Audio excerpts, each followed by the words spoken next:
ചോദിച്ചത് നിത്യജീവന്റെ ആഹാരമാണോ അത് താൽക്കാലിക ആഹാരമാണോ? താൽക്കാലികമായ അന്നുള്ള ആഹാരമാണ് എന്ന് ക്രൈസ്തവരെല്ലാ ശുശ്രൂഷകരും അങ്ങനെ അംഗീകരിച്ചിരിക്കുകയാണ്. എത്ര പറഞ്ഞിട്ടും അവർക്ക് മനസ്സിലാകുന്നില്ല, അവർ ഉൾക്കൊള്ളുന്നില്ല, ഏറ്റെടുക്കുന്നില്ല. കാരണം ഡിഗ്രിയുള്ള ആൾക്കാരൊക്കെ ഇങ്ങനെ ഒരു ഉപദേശം പറയുമ്പോൾ ഉപദേശിതമായി വരുമ്പോൾ ഡിഗ്രിയുള്ള ആൾക്കാരൊക്കെ ഏറ്റെടുക്കാന്ന് പറഞ്ഞാൽ അവർക്കൊരു കുറച്ചിലല്ലേ? ദൈവത്തെ സ്തുതിക്കാം. അപ്പൊ കേട്ടനുസരിക്കണം. അതാണ് ഇരമ്യ പ്രവചനത്തിൽ കൂടെ റോമലേഖനത്തിൽ വരുമ്പോൾ വായിക്കുന്നത്, നിങ്ങളെ പഠിപ്പിച്ച ഉപദേശ രൂപത്തെ ഇതാണ് യേശു ക്രിസ്തു പറഞ്ഞു, നിങ്ങൾ പുറപ്പെട്ടു പോയി പിതാവിന്റെയും പുത്രന്റെയും പരിശുദ്ധാത്മാവിന്റെ നാമത്തിൽ സ്നാനപ്പെടുത്തണം. ഞാൻ നിങ്ങളോട് കൽപ്പിക്കുന്നതൊക്കെ പ്രമാണിപ്പെട്ട് ഉപദേശിക്കണം. അങ്ങനെ ഉപദേശിക്കുന്ന കൂട്ടത്തെ ആ അരുളപ്പാട് പ്രകാരമാണ് അപ്പോസ്തലനായ പൗലോസ് ഉപദേശിക്കുന്നത്. നിങ്ങളെ പഠിപ്പിച്ച ഉപദേശ രൂപം, അതിനൊരു രൂപമുണ്ട്. ആ രൂപം ഭൗതികമല്ല, ആ രൂപം ആത്മീയ രൂപമാണ്, സ്വർഗീയ രൂപമാണത്. ഉപദേശ രൂപത്തെ ഹൃദയപൂർവ്വം അനുസരിക്കണം, ഹൃദയപൂർവ്വം വിശ്വസിക്കണം, ഹൃദയപൂർവ്വം അംഗീകരിക്കണം. ഹല്ലേലൂയ. ഒരാൾ ഉപദേശിക്കുന്ന കർത്താവ് നാമത്തിൽ വരുന്നവൻ അനുഗ്രഹിക്കപ്പെട്ടവനാണ്. അവൻ ഉപദേശിക്കുക, അത് കേട്ടനുസരിക്കണം. അത് ദൈവം എനിക്ക് തരട്ടെ എന്ന് പറഞ്ഞാൽ പറ്റില്ല, തരില്ല. ദൈവം എനിക്ക് തരുമ്പോൾ ഞാൻ അനുസരിക്കാം, ദൈവം എന്നോട് പറയുമ്പോൾ ഞാൻ അനുസരിക്കാം എന്ന് പറയരുത്. ഹല്ലേലൂയ. അത് യേശു ക്രിസ്തു പറഞ്ഞു, എന്റെ നാമത്തിൽ വരുന്നവൻ അനുഗ്രഹിക്കപ്പെട്ടവൻ എന്ന് നിങ്ങൾ പറയണം. സ്വന്തം നാമത്തിൽ വരുന്നവൻ അനുഗ്രഹിക്കപ്പെട്ടവനല്ല. യേശു ക്രിസ്തുവിനെ കുറിച്ച് എന്ത് പറഞ്ഞു? സ്വന്തം നാമത്തിൽ വരുന്നവൻ നിങ്ങൾ കൈക്കൊള്ളുന്നു, എന്റെ നാമത്തിൽ വരുന്നവൻ നിങ്ങൾ കൈക്കൊള്ളുന്നില്ല. സ്വന്തം നാമത്തിൽ വരുന്നവൻ കീശ വീപ്പിക്കാൻ വേണ്ടി എന്ത് പറയും? പക്ഷെ കർത്താവ് നാമത്തിൽ വരുന്നവൻ ഭൗമികനല്ല, അവൻ പ്രാകൃതനല്ല. ഭൗമികമായി സംസാരിക്കുന്നു. അവൻ സ്വന്തം നാമത്തിൽ വരുന്നവനാ, ബാലിന്റെ നാമത്തിൽ വരുന്നവനാ, ഈ ലോകത്തിന്റെ ദൈവത്തിന്റെ നാമത്തിൽ വരുന്നവനാ. നമുക്കറിയില്ല. അവനും പറയും എന്റെ കർത്താവ് കർത്താവ് എന്ന് പറഞ്ഞുകൊണ്ടാ. ഏത് കർത്താവ്? യെശയ്യാ പ്രവചനം 26-ാം അധ്യായം 13-ാം വാക്യം അതിനോട് ചേർത്ത് വായിക്കുമ്പോൾ, യെശയ്യാ പ്രവചനം 26:13 വായിക്കുമ്പോൾ 1-ാം വാക്യം മുതലേ വായിക്കുമ്പോൾ കുറെ കാര്യങ്ങൾ ഗ്രഹിക്കാൻ കഴിയും. ഞങ്ങളുടെ ദൈവമായ യഹോവേ, അങ്ങയല്ലാതെ വേറെ കർത്താക്കന്മാർ ഞങ്ങളുടെ മേൽ കർത്തൃത്വം നടത്തിയിട്ടുണ്ട് എന്നവർക്ക് മനസ്സിലായി. അതുകൊണ്ട് അവർ ഏറ്റുപറയുക, അങ്ങല്ലാതെ വേറെ കർത്താക്കന്മാർ ഞങ്ങളുടെ മേൽ കർത്തൃത്വം നടത്തിയിട്ടുണ്ട്. വേറെ കർത്താക്കന്മാർ, അത് കർത്താവല്ല, അത് കർത്താവേ. വേറെ കർത്താക്കന്മാർ ഒന്നിലധികം. നമ്മുടെ കർത്താവ് എന്ന് പറഞ്ഞാൽ ഏകമാണ് കർത്താവ്. കർത്താവിന്റെ നാമത്തെ വിളിച്ചപേക്ഷിക്കുന്ന നേരം രക്ഷിക്കപ്പെടും. മറ്റൊരു കർത്താവെയാണ്. വേറെ കർത്താക്കന്മാർ, അനേക കർത്താക്കന്മാർ. ഇതൊക്കെ നമ്മളെ വളരെ അടിസ്ഥാനപരമായിട്ട് ഗ്രഹിച്ചറിയത്തക്കവണ്ണം ദൈവം നമുക്ക് തരുന്ന ആയുസ് അത് വലിയ ആയുസാണ്. അതിനെ വളരെ ബഹുമാനത്തോടെ കാണണം. ആ ആയുസിനെ വേസ്റ്റാക്കി കളയരുത്, ആ ആയുസിനെ പൊഴാക്കി കളയരുത്, ആയുസിനെ ഞാൻ ശക്തിയുള്ളതെന്ന് പറയരുത്.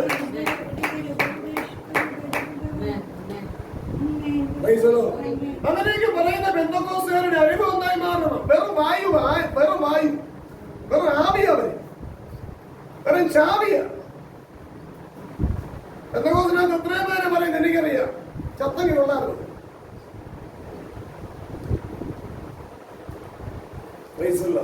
അവരെന്ത് വിശ്വാസമാണ് അവർക്കുള്ളത്? അവരെന്തിനാ സ്നാനപ്പെട്ടു? അവരെന്തിനാ ആഭരണം മാറ്റി? അവരെന്തിനാ അന്യഭാഷ പറഞ്ഞു? അവരെന്തിനാ വെള്ളവസ്ത്രം ധരിച്ചു? ഇതൊക്കെ വേഗം ചെയ്യണം. പക്ഷേ ചെയ്യുന്നവർ എന്തായിരിക്കണം? കേട്ടനുസരിക്കാൻ മനസ്സുള്ളവരായിരിക്കണം. ഞാനൊന്നും അല്ല കർത്താവേ, അങ്ങ് എന്ത് പറയുന്നു ഞാൻ കേട്ടനുസരിക്കാം. അങ്ങ് എന്ത് പറയുന്നു ഇനി നേരിട്ട് പറയുന്ന ആരും വിചാരിക്കണ്ട. ചില കാര്യങ്ങൾ മാത്രം അവരവരെ പ്രാർത്ഥിക്കത്തോണ്ട് നേരിട്ട് കിട്ടും, അതില്ലെന്നല്ല. പക്ഷെ അതിനെ പ്രാർത്ഥിയില്ലെങ്കിൽ കിട്ടില്ല. സ്തോത്രം. അതൊക്കെ നേരിട്ട് കിട്ടുന്നത് അതിന് ഒരുപാട് കടമ്പകൾ കടന്നു ചെല്ലണം. ഉപദേശ രൂപത്തിൽ കീഴ്പ്പെട്ട് നിൽക്കണം. എല്ലാത്തിലും പറയുന്ന അനുസരിച്ച് രക്ഷകന്മാർക്ക്, ഗ്രഹവിചാരകന്മാർക്ക് പിതാവ് നിശ്ചയിച്ച അവധികൾ കീഴ്പ്പെട്ടിരിക്കണം. എന്നാൽ മാത്രമേ അവർ കിട്ടുള്ളൂ. സമനിലുന്ന ബാലൻ എപ്പോഴാ ശബ്ദം കേട്ടത്? ആലയത്തിൽ പോയവരുടെ ശബ്ദം കേട്ടോ? ആലയത്തിൽ സ്ഥിരവാസമായിരുന്നില്ലേ? ഇല്ലേ? നമ്മളപ്പോ ആഴ്ചക്ക് ഒരു ദിവസം പോയത്. സ്ഥിരവാസം ആലയത്തില. പുരോഹിതനും കൂടെയുണ്ട്. അതിന്റെ ന്യായപ്രമാണം വായിക്കുന്നുണ്ട്, കേൾക്കുന്നുണ്ട്, ഗ്രഹിക്കുന്നുണ്ട്.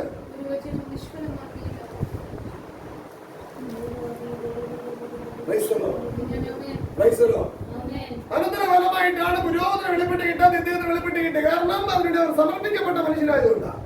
മാത്രമല്ല അദ്ദേഹത്തിന് അമ്മ ആരായിരുന്നു? ജഡമോഹി മോഹദാരിയല്ലായിരുന്നില്ല, ദൈവഭക്തിയുള്ള സ്ത്രീയായിരുന്നു. അതുകൊണ്ട് ദൈവത്തോട് ചോദിച്ചപ്പോ കുഞ്ഞിനെ കിട്ടിയത്. മനസ്സിലാക്കണം, അന്നയ്ക്ക് മക്കളെ കിട്ടിയതുകൊണ്ട് എനിക്കും കിട്ടുമെന്ന് പറയാനും പ്രാർത്ഥിക്കണ്ട. തന്നെ പ്രാർത്ഥിച്ചില്ലേ, അത് നമുക്ക് പ്രാർത്ഥിച്ചൂടെ? എന്തായാലും ചോദ്യം ചെയ്യണ്ട, പ്രാർത്ഥിച്ചൂടാ. നീ എന്നെ പോലെ ഒന്ന് ജീവിക്കാൻ പഠി, പിന്നെ പ്രാർത്ഥിക്കും.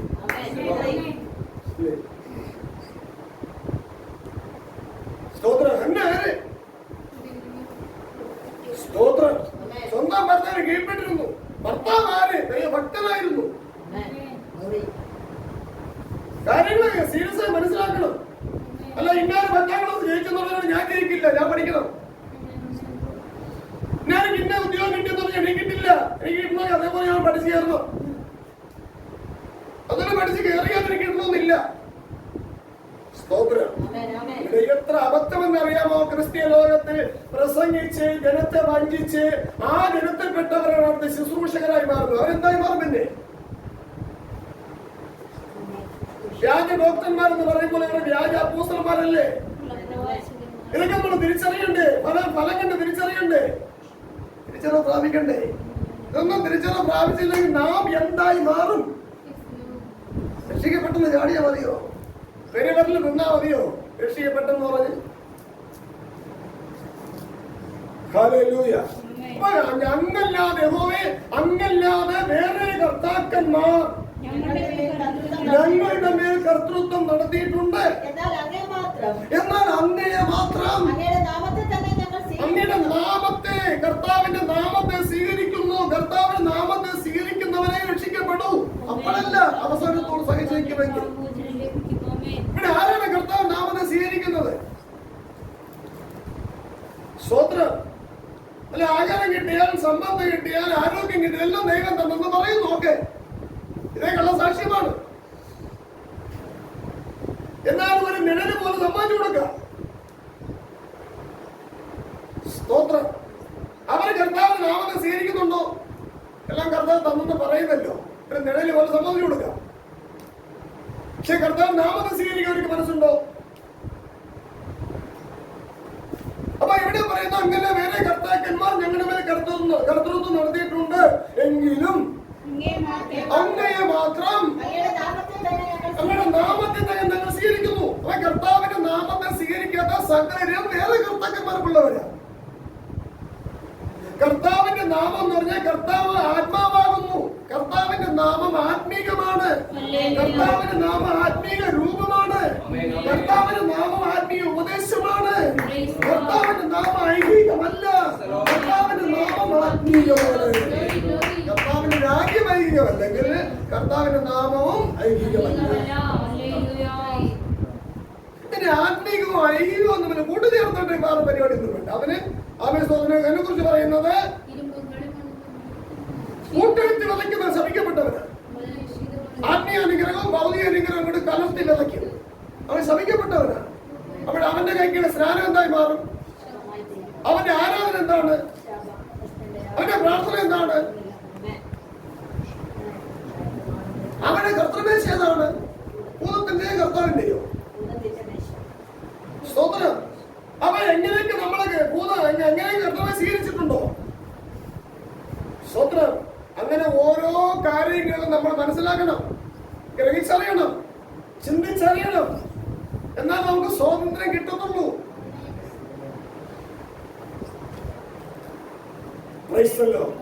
ഇതൊക്കെ അവർക്ക് അംഗീകരിക്കാൻ കഴിയില്ല. അതുകൊണ്ട് അവർ ഒറ്റ വാക്കിൽ പറയുന്നത് ദുരുപദേശം എന്ന് പറയും.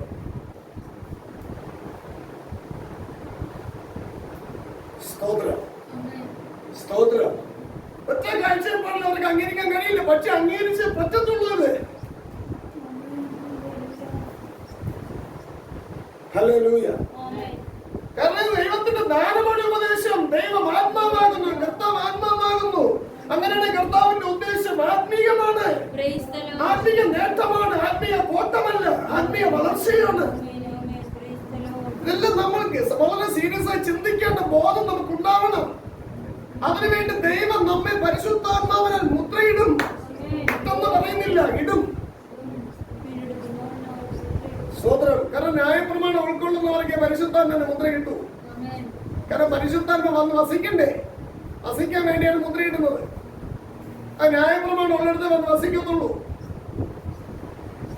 ന്യായപ്രമാണം ഇല്ലാതിരുന്നത് അമ്മ എവിടെ വസിക്കും എന്ന് പറയാൻ പരിശുദ്ധാത്മാവ്. സ്തോത്രം. അതുകൊണ്ട് നമ്മൾ ന്യായപ്രമാണ ദാഹികളായി മാറണം. അന്യായ പ്രമാണം എന്നല്ല പറയുന്നത്, ന്യായപ്രമാണം എന്നാണ്. ദൈവം ന്യായസ്ഥനാണ്, ദൈവത്തിന്റെ പ്രമാണം ന്യായമാണ്. ഹല്ലേലൂയ. പാപത്തിന് ജഡത്തിന് ശിക്ഷയുണ്ട്, അത് ന്യായമാണ്. പാപം ഇല്ലാത്തവർക്ക് ശിക്ഷ ഉണ്ടെന്നല്ല പറയുന്നത്, പാപമുള്ളവർക്ക് ശിക്ഷ ഉള്ളത്. അതിന് നമ്മൾ നിരസിക്കരുത്. രക്ഷ ക്രിസ്തുവിനുണ്ട്. ന്യായപ്രമാണം പറയാൻ എനിക്ക് ശിക്ഷ വരും എന്ന് പറഞ്ഞാൽ ഞാൻ ന്യായപ്രമാണം തള്ളിക്കളഞ്ഞാൽ പിന്നെ രക്ഷകന്റെ ആവശ്യമുണ്ടോ? ഉണ്ടോ?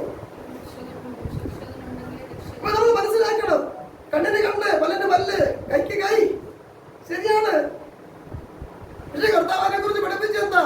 ന്യായപ്രമാണത്തിൽ വേറെ ആൾ നിന്റെ കൈ എടുക്കുന്നെങ്കിൽ സുവിശേഷത്തിൽ വരുമ്പോ നീ തന്നെ നിന്റെ കൈ വിട്ടണം, സ്വന്തമായി വിട്ടണം. അപ്പൊ ഏതാണ് ലഘു? ന്യായപ്രമാണമാണോ സുവിശേഷമാണോ? ന്യായപ്രമാണത്തിൽ വേറെ ആളെ കണ്ട് ചൂന്നെടുത്താൽ മതി, എന്റെ കണ്ട് വേറെ ആളെ ചൂന്നെടുത്താൽ മതി. പക്ഷെ സുവിശേഷത്തിൽ വരുമ്പോ ഞാൻ എന്റെ കണ്ട് തന്നെ ഞാൻ തന്നെ ചൂന്നെടുക്കണം. ഇല്ലെങ്കിൽ എന്ത് ചെയ്യണം? നീ മനസ്സൊന്നിപ്പെടണം. ഒന്നെങ്കിലും കണ്ണ് ചൂന്നെടുക്കണം, ഇല്ലെങ്കിൽ നീ മനം തിരിയണം. ഒന്നെങ്കിലും നീ കൈവെട്ടി കളയണം, ഇല്ലെങ്കിൽ നീ മനം തിരിയണം. ഏതാണ് എളുപ്പം? കൈവെട്ടുന്നതാണ് എളുപ്പം, മനം തിരിയുന്നതാണ് എളുപ്പം. Praise the Lord. ഹല്ലേലൂയ. അതങ്ങനെ ന്യായപ്രമാണം പറയുന്നത്. കണ്ണ് ചൂന്നെടുക്കത്തക്കുള്ള പാപം നീ ചെയ്യരുത്. നീ ചെയ്തോ, എനിക്ക് ശിക്ഷ ഉറപ്പാ. പരിഹാരം വേണം, ക്രിസ്തുവിലേക്ക് നോക്കുക. ന്യായപ്രമാണം തള്ളിയ ശിക്ഷ ഒന്നും മാറൂല. ഈ ലോകത്തായാലും ഞാൻ പാപം ചെയ്തു, സ്തോത്രം, ഞാൻ പാപം ചെയ്തു, ശിക്ഷ ഉറപ്പല്ലേ? ലോകപ്രകാരമാണെങ്കിൽ പാപം ചെയ്തിട്ടുണ്ടെങ്കിൽ ശിക്ഷ ഉറപ്പാ. അതിന് പരാതിപ്പെട്ട ആളുണ്ടെങ്കിൽ ശിക്ഷ ഉറപ്പാ.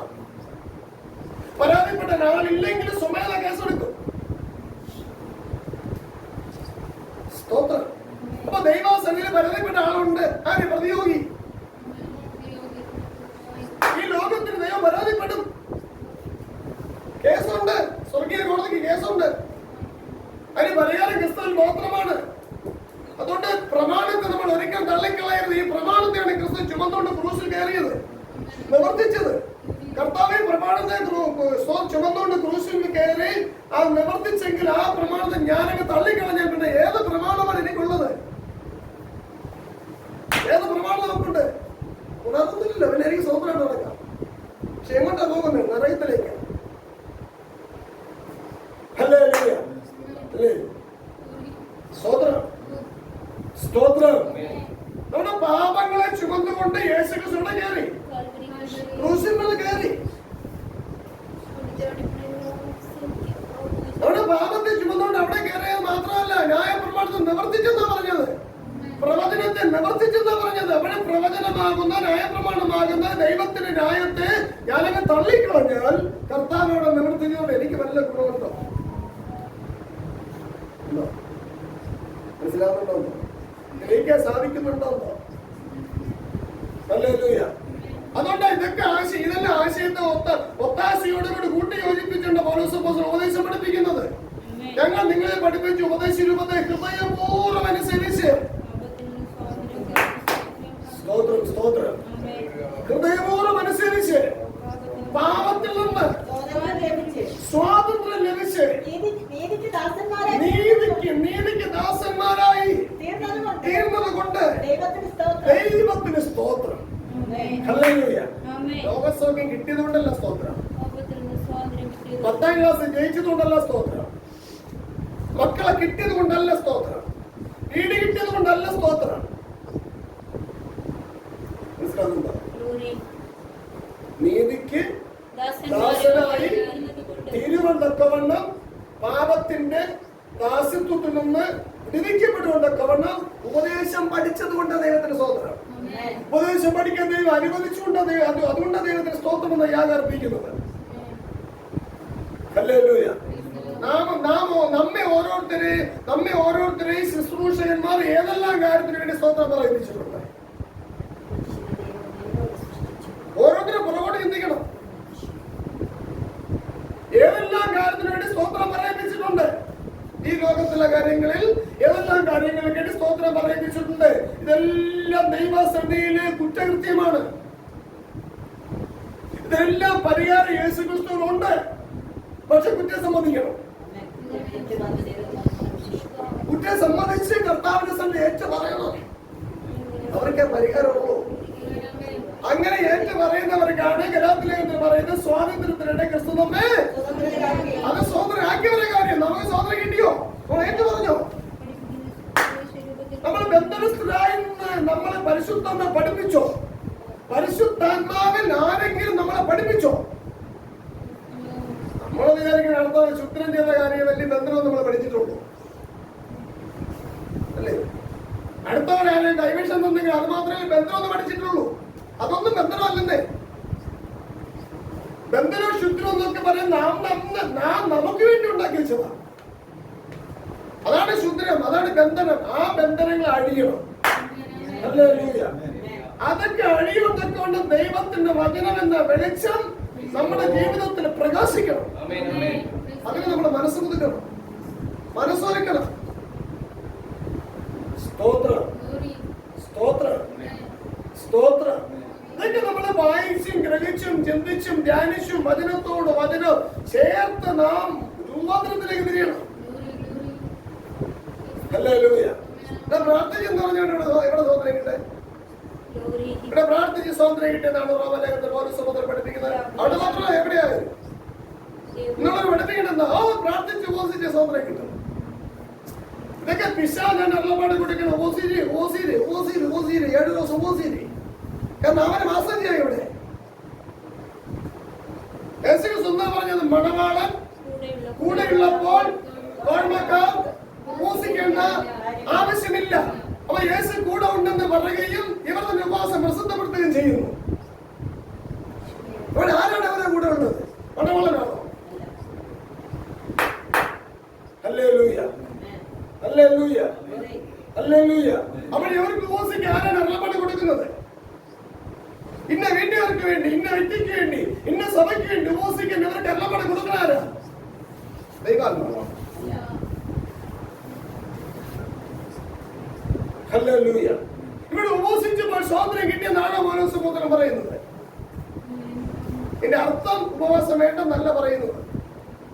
എല്ലാത്തിനും വ്യവസ്ഥയുണ്ട്, പ്രമാണമുണ്ട്. പ്രമാണരഹിതമായി വരുന്ന ഉപവാസമെല്ലാം പൈശാചികമാണ്. സ്വാർത്ഥതയ്ക്ക് വേണ്ടി ഉപവസിക്കുന്നു, സ്വന്തം കാര്യം നേടാൻ, ചെടി കാര്യം നേടാൻ ഉപവസിക്കുന്നു. ഇതെല്ലാം പൈശാചിക ഉപവാസം. Hallelujah, hallelujah.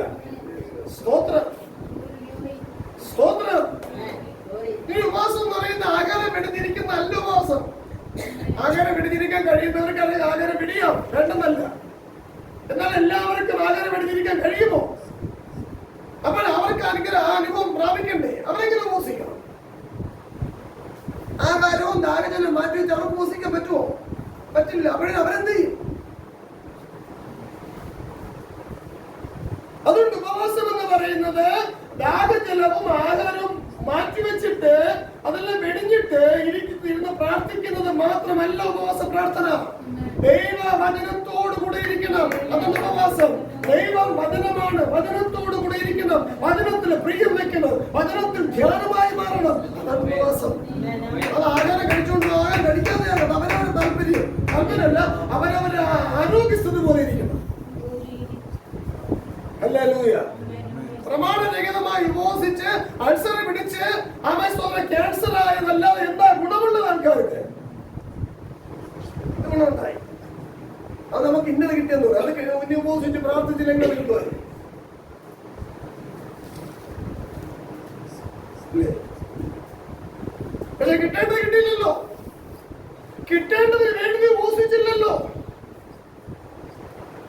സ്തോത്രം. കിട്ടേണ്ടത് എന്താണ്? ന്യായപ്രമാണത്തിലെ അത്ഭുതങ്ങളെ കിട്ടണം. ന്യായപ്രമാണം ദൈവരാജ്യത്തിന്റെ മർമ്മം കിട്ടണം. കിട്ടിയില്ലല്ലോ. തന്റെ തെറ്റുകളെ ഗ്രഹിക്കണ കൃപ ലഭിക്കണം. കിട്ടിയില്ലല്ലോ. ഹല്ലേലൂയ. തന്റെ തെറ്റുകളെ ഗ്രഹിക്കേണ്ട കൃപ കിട്ടിയെങ്കിൽ അതല്ലേ പ്രസംഗിക്കൂ. സ്തോത്രം പുൽപ്പറ്റില്ലേ കൺവെൻഷൻ യോഗത്തിൽ അതല്ലേ പ്രസംഗിക്കൂ. ഉപവാസ പ്രാർത്ഥന അതല്ലേ പ്രസംഗിക്കൂ. അത് കിട്ടിയില്ല, അതുകൊണ്ട് പ്രസംഗിക്കുന്നില്ല. എന്താ കിട്ടി? ഈ ലോകത്തിലെ ഊടാടി അടയ്ക്കുന്ന ഭൂതത്തിന്റെ കൃപാവരങ്ങളെ കിട്ടി. അതിന്റെ ഇവരിങ്ങനെ ഊടാടി നടന്ന പ്രസംഗങ്ങളൊക്കെ ഭൂലോകത്തിലെ കാര്യങ്ങൾ. അത് മറ്റുള്ളവർ വിഭജിച്ച് ഇവരെ തരം താഴ്ത്താതിരിക്കാൻ വേണ്ടി ഇടയ്ക്കിടയ്ക്ക് ഓരോ വചനം കൊണ്ട് എടുത്ത് ചേർത്തു. വചനത്തോട് കൂട്ടിയേർക്കുന്ന അനേകരെ പോലെ ആകരുത്.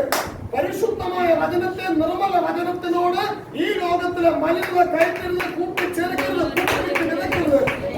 വിതയ്ക്കുന്നവൻ ശപിക്കപ്പെട്ടവൻ. അവന്റെ സ്നാനവും ശപിക്കപ്പെട്ടതാ, അവന്റെ കർത്തവ്യം ശപിക്കപ്പെട്ടതാ, അവന്റെ സ്തോത്രവും ശപിക്കപ്പെട്ടതാ. ഉപദേശരൂപങ്ങളെ ഗ്രഹിച്ചറിയണം. ഈ ഉപദേശരൂപം എന്താണ്? നിത്യജീവന്റെ വഴികളാണ്. അത് പിതാവ് ദൈവം പുത്രനും യേശുക്രിസ്തുവിനെ മുദ്രയിട്ടിരിക്കുന്നതിന് വേണ്ടി. അതാണ് പൗലോസ് അപ്പോസ്തലൻ 6-ാം അധ്യായത്തിൽ കൊടുത്തത്. എനിക്ക് ദാസന്മാരായി തീർന്നത് കൊണ്ട് ദൈവത്തിന് സ്തോത്രം. ഹല്ലേലൂയ. 119 171 ചേർത്ത് വായിക്കുമ്പോൾ 119 സങ്കീർത്തനം 171 വാക്യമോട് ചേർത്ത് വായിക്കുമ്പോൾ ഓർക്കണമേ, ദൈവത്തിന്റെ ചട്ടം ഭൗതിക ചട്ടമല്ല, ആത്മീയ നിലനിൽപ്പിന് വേണ്ടിയുള്ളതാണ്, ആത്മീയ വളർച്ചയ്ക്ക് വേണ്ടിയുള്ളതാണ് ആ ചട്ടം. അതായത് ഭൗതികമായ അനുഗ്രഹത്തിന്റെ വിശ്വാസത്തെ ഉടച്ചു കളയാനുള്ളത്, ആത്മീയമായ അനുഗ്രഹത്തിന്റെ വിശ്വാസം പണിയാൻ വേണ്ടിയുള്ളതാണ് ദൈവത്തിന്റെ ചട്ടം. അങ്ങനെ ചട്ടങ്ങൾ എനിക്ക് അതാണ് റോമലേഖനത്തിൽ വായിച്ചത്, പഠിപ്പിച്ചു ഉപദേശിച്ചു കൊടുത്തു. അതിനുവേണ്ടിയാണ് യേശുക്രിസ്തുവിനെ മുദ്രയിട്ടിരിക്കുന്നത്. യേശുക്രിസ്തു ഈ ഉപദേശം പഠിപ്പിക്കാൻ വേണ്ടിയാണ് ശിഷ്യന്മാരെ മുദ്രയിട്ടത്. ഹല്ലേലൂയ. ഈ ചട്ടങ്ങളും വ്യവസ്ഥകളും നമ്മൾ തിരിച്ചറിയാതിരുന്നാൽ നമ്മൾ ആരെ സേവിക്കുന്നു? നമ്മൾ ആരെയാണ് ആരുടെ നാമത്തിലാണ് ആരാധന കഴിക്കുന്നത്? സ്തോത്രം. ആരാധനയുടെ കാര്യം പറഞ്ഞാൽ ഭയങ്കര പ്രശ്നമാണ്.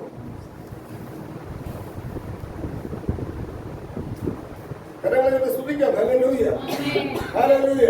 അപ്പോൾ ഇവിടെ വായിക്കുന്നത് അങ്ങയുടെ ചട്ടങ്ങൾ എനിക്ക് ഉപദേശിച്ചു തരുന്നത് കൊണ്ട് എന്റെ ആദരങ്ങൾ സ്തുതിക്കട്ടെ. ഇന്ന് എന്തിനു വേണ്ടിയാ സ്തുതിക്കുന്നത് ആൾക്കാര്? പള്ളി കിട്ടി, പള്ളി വെച്ചു, അതുകൊണ്ട് സ്തുതി. സ്തോത്രം, സ്തോത്രം, സ്തോത്രം. രജിസ്ട്രേഷൻ കിട്ടാതെ അതുകൊണ്ട് സ്തോത്രം, സ്തോത്രം, സ്തോത്രം. അതാണോ?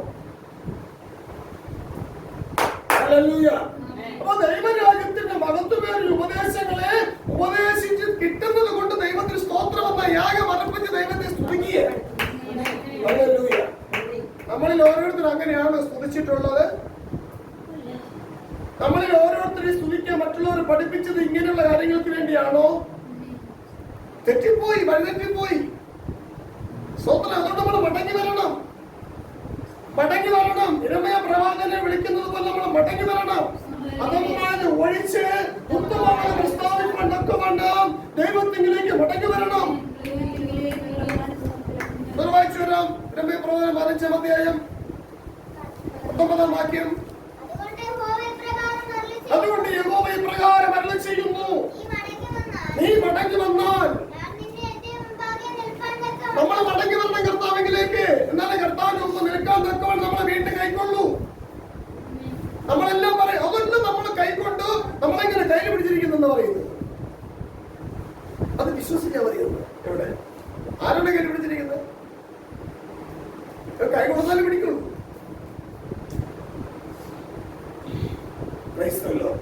അത് ഞങ്ങളെ വിശ്വസിക്കുകയാണ്. കൈ പിടിച്ചിട്ടുണ്ട്. വിശ്വാസം അങ്ങനെ പിന്നെ വിശ്വസിച്ചുകൊണ്ടാണ്. സ്തോത്രം, സ്തോത്രം. കർത്താവ് കൈ പിടിച്ചിട്ടുണ്ടെങ്കിൽ അവർ ആരായിരിക്കും? അവരുടെ മനോഭാവം എന്തായിരിക്കും? എല്ലാം നമ്മൾ മനസ്സിലാക്കണം, ഗ്രഹിച്ചറിയണം. കർത്താവ് കൈ നമ്മുടെ കയ്യിൽ പിടിച്ചിട്ടുണ്ടെങ്കിൽ അതിന് ഫലമുണ്ടോ? ചുമ്മാ കർത്താവ് കൈ പിടിച്ചിരിക്കുന്നു ആരെങ്കിലും പറഞ്ഞെന്ന് പറഞ്ഞാൽ നമ്മൾ വിശ്വസിച്ചാൽ അത് വ്യാജ വിശ്വാസമാണ്. നമുക്കൊക്കെ പിന്നെ അങ്ങനെ എങ്ങനെ ഒരു വിശ്വാസം വേണ്ടി? അങ്ങനെ എങ്ങനെയുള്ള വിശ്വാസം വേണ്ട. യഥാർത്ഥമായ വിശ്വാസം വേണ്ടി കാത്തിരിക്കുക. യഥാർത്ഥമായ വിശ്വാസത്തിന് വേണ്ടി കാത്തിരിക്കുക. യഥാർത്ഥമായ വിശ്വാസത്തിന് വേണ്ടി ഉണരുക, ഉത്സാഹിക്കുക. ഹല്ലേലൂയ. സ്തോത്രം. അതിനുവേണ്ടിയാ നമ്മളെ ദൈവം വിളിച്ചിരിക്കുന്ന, ആയുസ് തന്നിരിക്കുന്നത്. അതിനുവേണ്ടിയാ. നിങ്ങളിച്ച് ചാടാനല്ല, അനുഭവിച്ച് താഴാനാ. നിങ്ങളിച്ച് ചാടാനല്ല, അനുഭവിച്ച് താഴ്മ ധരിക്കാനാണ് ദൈവം നമ്മെ വിളിച്ചിരിക്കുന്നത്. ഹല്ലേലൂയ. അതുകൊണ്ട് യഹോവ ഇപ്രകാരം അരുളി ചെയ്യുന്നു, നീ മടങ്ങി വന്നാൽ നിന്നെ എന്റെ പിൻപാകെ നിൽപ്പാൻ തക്കവണ്ണം വീണ്ടും കൈക്കൊള്ളും. സ്തോത്രം. സ്തോത്രം. മറ്റാകെ മാത്രം വായിച്ചാൽ പോരാ. 15 വായിക്കുമ്പോൾ അറിയാം മടങ്ങി വരാൻ വേണ്ടി ആരെയാണ് വിളിക്കുന്നത്.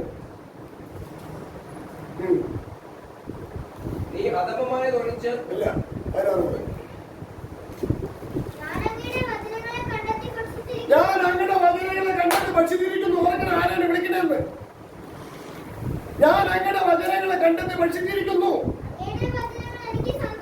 അങ്ങയുടെ വചനങ്ങൾ എനിക്ക് സന്തോഷവും എന്റെ ഹൃദയത്തിന് ആനന്ദമായ സാക്ഷ്യമാണ്. ഒരു പ്രവാചകന്റെ സാക്ഷ്യമാണ്. ആരാധന കുടുംബം പറയാനുള്ള സാക്ഷ്യമാണ് അദ്ദേഹത്തിന്. നമുക്ക് ആരാധന കൂടി വരുമ്പോൾ എന്താ സാക്ഷ്യം പറയാനുണ്ട്? എന്ത് സാക്ഷ്യമാണ് നമ്മൾ പറഞ്ഞിട്ടുള്ളത്? ഈ ലോകത്തിലെ കാര്യങ്ങളെ ഓർമ്മിച്ചുകൊണ്ടില്ല സാക്ഷ്യം പറഞ്ഞിട്ടുള്ളൂ. പക്ഷേ ദൈവത്തിന്റെ പ്രവാചകന്മാർക്ക്, ഭക്തന്മാർക്ക് സാക്ഷ്യം പറയാനുള്ളത് ഈ ലോകത്തിലെ കാര്യങ്ങൾ ഓർമ്മിച്ചുകൊണ്ട് അല്ല. അയ്യോ, അങ്ങനെ വചനത്തെ കണ്ടെത്തി ഭക്ഷിച്ചിരിക്കുന്നു. കണ്ടെത്തി നിങ്ങൾ അന്വേഷിച്ചിരുന്നു, അന്വേഷിച്ചു, കണ്ടെത്തി ഭക്ഷിച്ചു. അത് ജീവന്റെ അപ്പമാണ്. ഹല്ലേലൂയ. അങ്ങനെ വചനം എനിക്ക് ആത്മസന്തോഷവും എന്റെ ഹൃദയത്തിന് നിത്യമായ ആനന്ദവും നൽകി. പ്രവചനം 15-16 മുതലാണ് വായിക്കുക. സൈന്യങ്ങളുടെ ദൈവമായ യഹോവേ, അങ്ങനെ നാമത്തിൽ എന്നെ വിളിച്ചിരിക്കുക. അതുവരെ കളിക്കാരുടെ കൂട്ടത്തിൽ എന്ന് കളിച്ച് ഉല്ലസിച്ചിട്ടില്ല. അവരോട് പോകാതെ, അവരോട് കൂടെ കളിക്കാതെ വേണ്ടാം. കർത്താവെ, അങ്ങ് എന്റെ ഹൃദയത്തിൽ നീരസം തന്നിരിക്കുക. നീരസം പാവമല്ലേ? ദൈവത്തോട് നീരസപ്പെട്ട പാപം മറ്റേ ദുഃഖനോട് നീരസപ്പെട്ട പാപമല്ല. മനസ്സിലാക്കണം, നീരസം പാവമാണ്. പക്ഷെ ദൈവത്തോട് നീരസപ്പെട്ടാണ് പാപം, ദുഷ്പ്രവൃത്തിക്കാരോട് നീരസപ്പെട്ട പാപമല്ല. ദൈവത്തോട് കോപിക്കുന്ന പാപം ദുഷ്പ്രവൃത്തിക്കാരോട് കോപിക്കുന്ന പാപമല്ല. നമ്മൾ കാണുന്നവരത്തെ കോപിക്കുന്നല്ല പറയുന്നത്, ക്രമം അറിഞ്ഞിരിക്കാൻ വേണ്ടിയാ. പെട്ടെന്ന് ദുഷ്പ്രവൃത്തിക്കാരുടെ പാപം പാപം ചെയ്ത് കണ്ട അതിന്റെ ആവശ്യമില്ല. പക്ഷെ ദൈവഭക്തിയോട്, ദൈവിക ഉപദേശത്തോട്, ഉപദേശം പഠിപ്പിക്കുന്നവരോട് കോപിച്ചാൽ അതാണ് പാപം. അപ്പൊ ദൈവത്തോട് കോപിക്കുന്നതാണ്. ദുഷ്പ്രവൃത്തിക്കാരോട് കോപിച്ചെങ്കിൽ അത് പിശാചിനോട് കോപിക്കുന്നത് അത് ദൈവത്തിന് ഇഷ്ടം.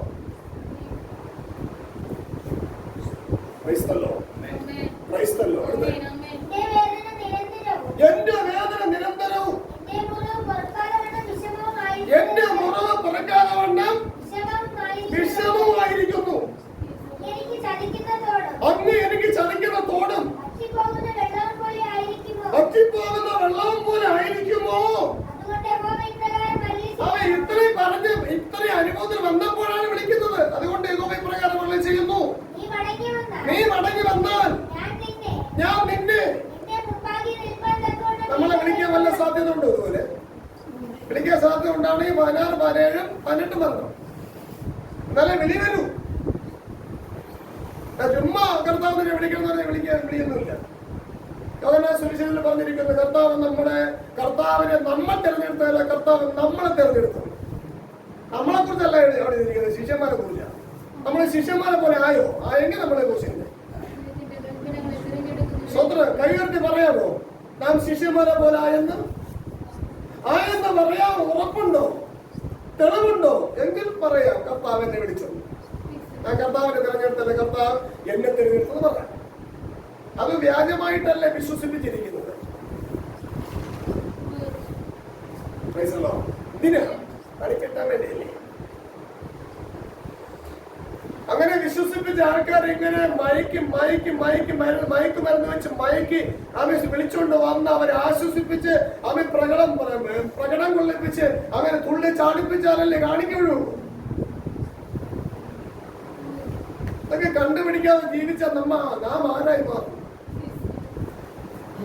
ഇതിന്റെ അർത്ഥം ദൈവനാമത്തിന് വേണ്ടി ചെലവഴിക്കേണ്ടതല്ല പറയുന്നത്. നമ്മളെ തന്നെ കഴിയുന്നിടത്തോളം ദൈവനാമത്തിന് വേണ്ടി ചെലവഴിക്കണം. പക്ഷെ അതിനെ പഠിക്കുന്നതിനൊപ്പം തന്നെ ചെലവഴിക്കാവൂ. അതിനെ പഠിക്കാത്തിടത്തോളം ചെലവഴിച്ചാൽ അതന്നെ ഒരു ശാപം. ദൈവത്തെ വിലയ്ക്ക് വാങ്ങും പോലെ.